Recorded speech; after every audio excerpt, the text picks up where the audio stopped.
Bonjour, ici Brigitte Langevin, experte en éducation sommeil. Donc, il me fait plaisir de vous offrir une capsule aujourd'hui dont le thème est Au secours dettes de sommeil. Alors, c'est le titre de plusieurs messages que je reçois de parents qui ne comprennent pas ce qui se passe. Alors, on est conscient qu'une dette de sommeil est là parce que les points suivants sont présents.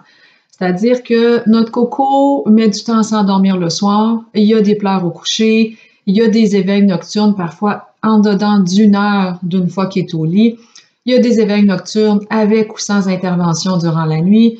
Il y a un éveil trop matinal. Il y a des pleurs au lever, les siestes qui réduisent, des pleurs encore au coucher et au lever des siestes. Alors, on est conscient, une dette de sommeil est en place.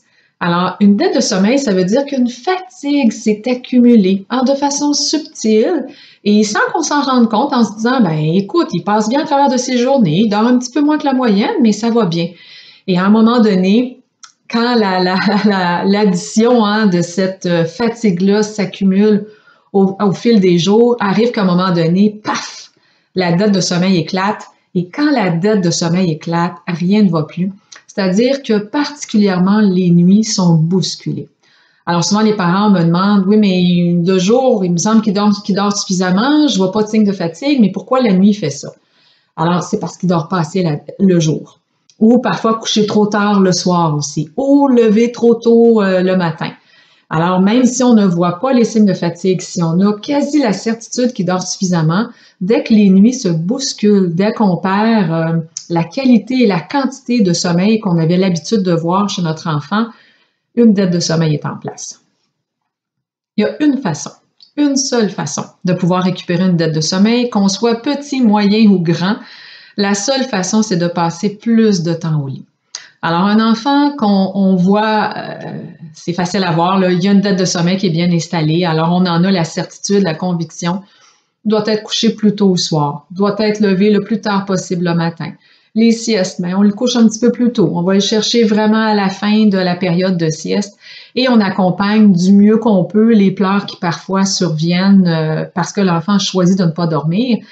Et souvent, les parents se questionnent, oui, mais s'il pleure dans son lit au lieu de dormir, est-ce que ça ne va pas accentuer la dette de sommeil? Ben non. Ce qui accentue la dette de sommeil, c'est vraiment les périodes d'éveil trop intenses. C'est le fait qu'on n'ait pas mis en place des moments où il n'y a aucun stimuli.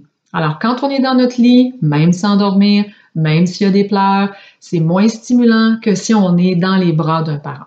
Alors évidemment, plus de temps passé au lit, puis au bout de 3-4 jours, on va voir qu'il va dormir un petit peu plus, à la condition que les stratégies qu'on a utilisées soient cohérentes. Donc, permettre à l'enfant de saisir que ce qu'on attend de lui, c'est vraiment de se laisser aller au sommeil.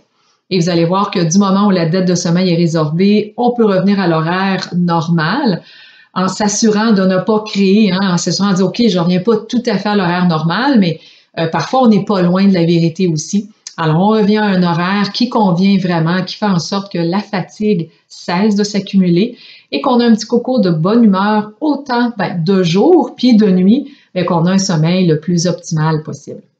Alors, c'était Brigitte, votre ambassadrice sommeil. Bon dodo!